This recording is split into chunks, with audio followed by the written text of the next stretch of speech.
souhaite mettre en place pour le bien de notre population. Cette école est une école qui voit depuis quelques semaines des travaux en régie se faire. Et effectivement, pour pouvoir mettre en œuvre les travaux en régie, il faut pouvoir disposer en fait des équipements, du matériel nécessaire pour pouvoir mettre en place. Ça paraît effectivement tellement évident. Et effectivement, le PST nous permet d'équiper, en tout cas de façon suffisamment importante, nos équipes de travaux en régie pour pouvoir mener à bien ces travaux-là. Il y a eu, il y a quelques mois de cela, des recrutements supplémentaires qui ont été opérés, de manière à précisément anticiper cette montée en puissance des travaux en régie. Et nous constatons avec satisfaction en fait, que ces travaux, en tout cas, avancent à grands pas, avec effectivement des équipes qui sont particulièrement motivées. Et je tenais en tout cas à saluer le travail important qui est fait par ces équipes-là sur l'ensemble de nos écoles, mais j'ai envie de dire sur l'ensemble aussi des travaux en régie qui sont engagés par nos écoles. L'autre raison, parce qu'il y a aussi dans le pacte de solidarité territoriale un volet investissement, mais il y a aussi, et j'ai envie de dire surtout, un volet social. On est là dans le cœur de métier en fait, du département, en l'occurrence le volet social. Ce sont à peu près 290 000 € de subventions que le département va débloquer pour mettre en place des actions sociales au sein du CCAS. Nous avons engagé il y a quelques temps des travaux pour la construction de la cuisine centrale de la ville. Donc il va alimenter l'ensemble des satellites, en l'occurrence l'ensemble des écoles de la ville. J'avais souhaité, avec la mise en place de cette cuisine centrale, également mettre en place un service de portage de repas à domicile. C'est à ce niveau-là que le pacte de solidarité territoriale va intervenir également. Et donc c'est important, parce que nous avons effectivement des personnes qualité et des personnes âgées qui attendent avec impatience la mise en place de ce nouveau service au sein du CCAS. Et en l'occurrence, ce service sera mis en place grâce à la signature aujourd'hui du pacte de solidarité territoriale. Donc c'est vous dire l'importance de cette séquence de signature, avec encore plus important, donc la mise en place de différentes actions que l'on souhaite porter au niveau de la municipalité. En tout cas, je tenais encore une fois à te remercier, à remercier l'ensemble de tes équipes pour le travail qui a été fait en amont, parce que c'est vrai que nous venons pour signer ce pacte de solidarité territoriale, et il y a eu un travail sérieux qui a été fait en amont par l'ensemble de nos équipes pour arriver à ce résultat aujourd'hui, avec globalement un pacte de solidarité territoriale qui représente un volume financier d'à peu près 2 millions, un peu plus de 2 millions 100 000 €, avec, comme je l'ai dit, 290 000 € prévus pour les actions sociales. Et il est vrai que dans le contexte qui est le nôtre, je pense qu'il est important en tout cas d'aller plus en avant dans ce domaine-là, de manière à ce que le CCS, qui est un peu logé à la même enseigne que les collectivités, donc forcément diminution de dotation de l'État, diminution de subvention des communes au CCS, et donc forcément moins d'actions portées par les CCS en direction du public le plus fragile. Voilà. Et en tout cas, je tenais à vous remercier toutes et tous, et toi en particulier, Président, pour cette signature du pacte de solidarité.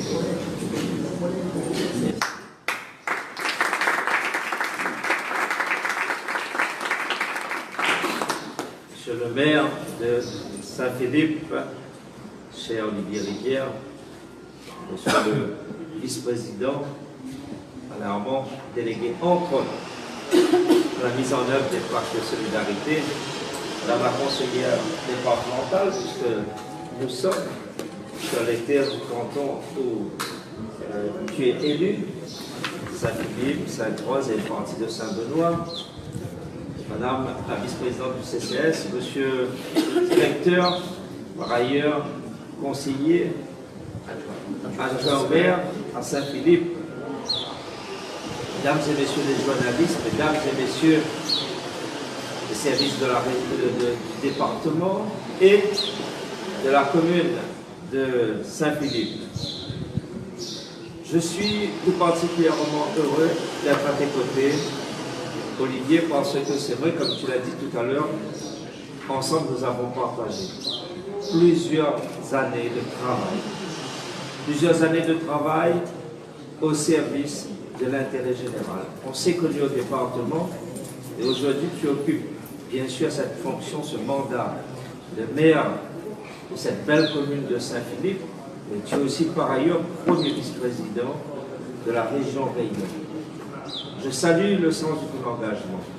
Et c'est vrai que, ayant travaillé à tes côtés, je connais le sérieux qui caractérise ton engagement, je connais tes compétences, et je sais que tu es un homme d'une grande proximité avec sa population.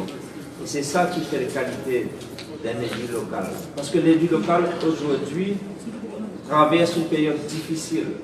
Tu l'as dit, parce que les moyens manquent, la population est dans l'attente, parce que ces problèmes sont nombreux, et parfois l'élu local est un peu démuni face à ces attentes. Les moyens manquent parce que l'État se retire, mais les moyens manquent parce que aussi, le monde bouge, le monde est en profonde mutation. Et donc les besoins exprimés sont eux-mêmes en profonde mutation et il convient sans cesse d'adapter nos politiques publiques à ces attentes. Ici, j'ai un réel plaisir de venir sur ta commune parce que quand on arrive dans le sud, ce qui nous frappe agréablement, c'est cette ruralité. Et moi, en particulier, j'accorde beaucoup d'importance au développement rural. Nous sommes convaincus au département que le développement de la Réunion passe par une meilleure prise en compte et un meilleur accompagnement des communes rurales qui sont le ciment du bien vivre ensemble réunionnais. Ici, Saint-Philippe et le Sud, c'est la Réunion authentique. C'est la Réunion comme nous l'avons tous connue, avec, encore une fois, comme je l'ai dit, cette proximité, cet art de vivre, cette authenticité, et il convient de la préserver. C'est fort de cette conviction que je me rends aujourd'hui sur cette terre rurale pour confirmer l'engagement du département aux côtés des communes réunionnaises au titre de la solidarité départementale. Je vous le rappelle, au département, nous avons validé le pacte de solidarité qui prévoit une enveloppe globale de 90 millions d'euros sur 3 ans en faveur des communes et des centres communaux d'action sociale sur des projets portés par les acteurs du territoire. Ce PST est bâti autour de 2 objectifs. D'abord, une logique d'aménagement du territoire en soutenant des projets d'équipement, de réhabilitation, de mutation de certains services afin d'améliorer la qualité du service public. Et ici même, auprès de vous, messieurs les travailleurs de la régie communale, eh bien, nous voyons un projet de réhabilitation d'une école, lieu où on enseigne le savoir à nos enfants. Eh bien, quand vous faites ces travaux, messieurs, c'est un service que vous rendez à cette population du sud de l'île. Et ce service que vous rendez, vous le faites au nom de l'intérêt général, et c'est pour cela que nous accompagnons. Et je voudrais dire combien je suis stupéfait par le travail fait par les régies. Ici à Saint-Philippe, comme dans d'autres communes, je peux citer Sillaos aussi, où le choix des maires a été de mettre en place des services techniques en régie.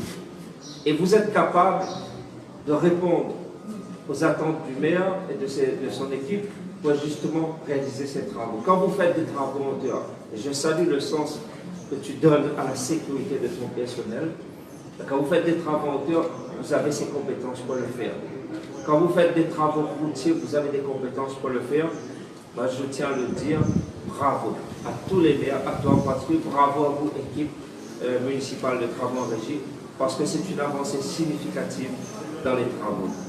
D'autre part, nous sommes aussi dans une logique de développement humain, en accompagnant les collectivités dans des projets axés sur le social, l'insertion en faveur des publics les plus vulnérables. Madame la vice-présidente du CCAS, c'est vrai que dans le pacte de solidarité territoriale, il y a un volet extrêmement important sur l'action sociale. Et j'ai bien remarqué que pratiquement toutes les communes de l'île aujourd'hui s'inscrivent par exemple dans des actions telles que le portage de repas au domicile des personnes les plus éloignées, des personnes isolées, des personnes âgées, personnes porteuses de handicap. Et bien quand ces personnes sont isolées, la solidarité doit s'exprimer. Cette solidarité passe aussi par le partage de repas. C'est une action, mais on pourrait en citer beaucoup d'autres. Bravo au Centre communal d'action sociale de Saint-Philippe, parce que là, nous sommes dans l'innovation sociale, et cette innovation sociale, on peut, le département, l'accompagner. Aujourd'hui, journée nationale contre la pauvreté.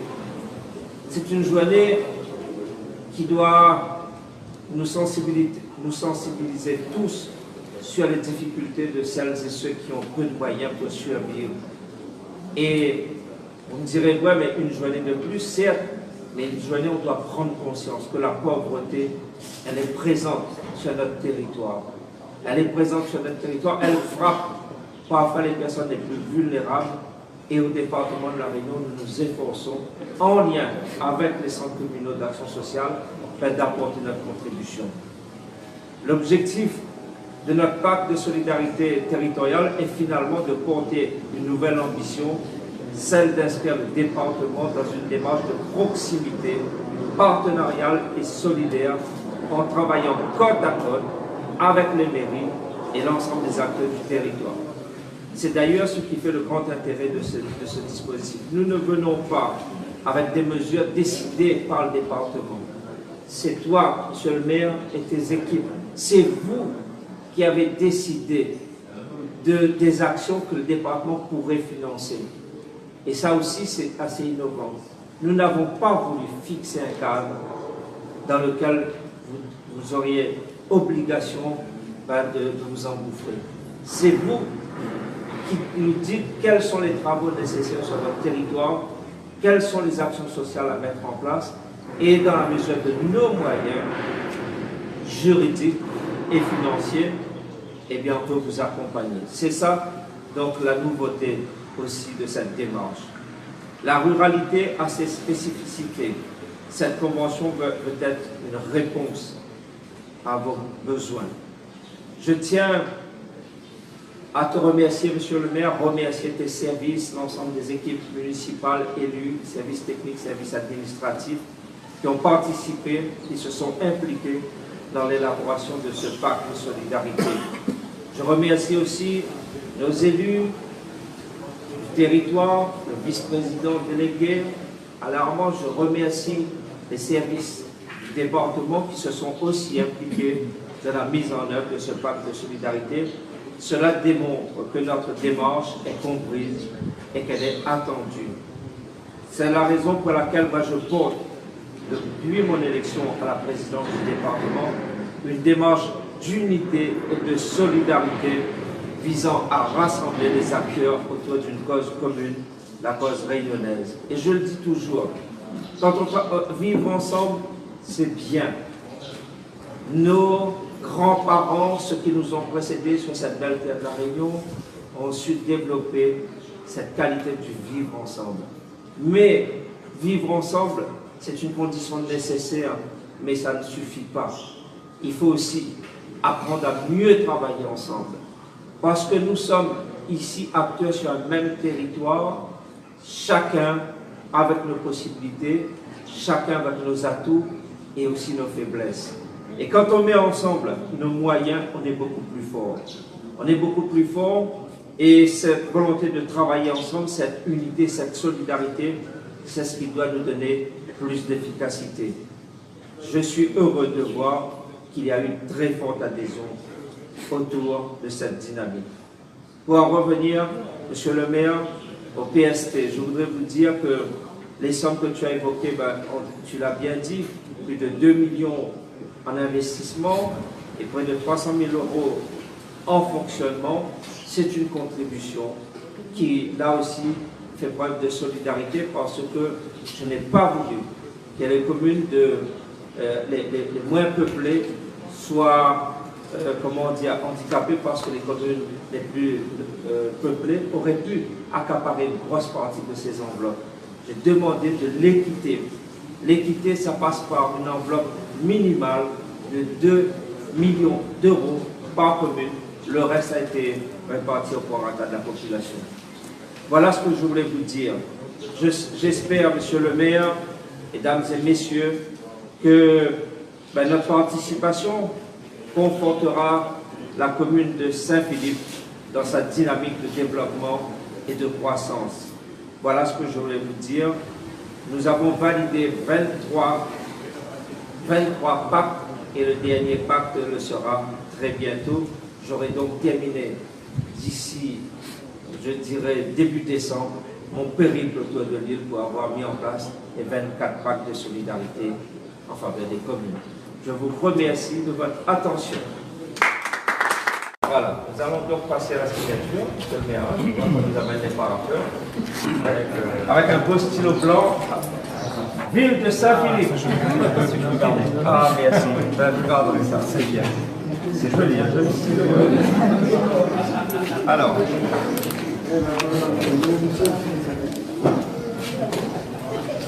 Le maire, quand on fait des poissons, alors on va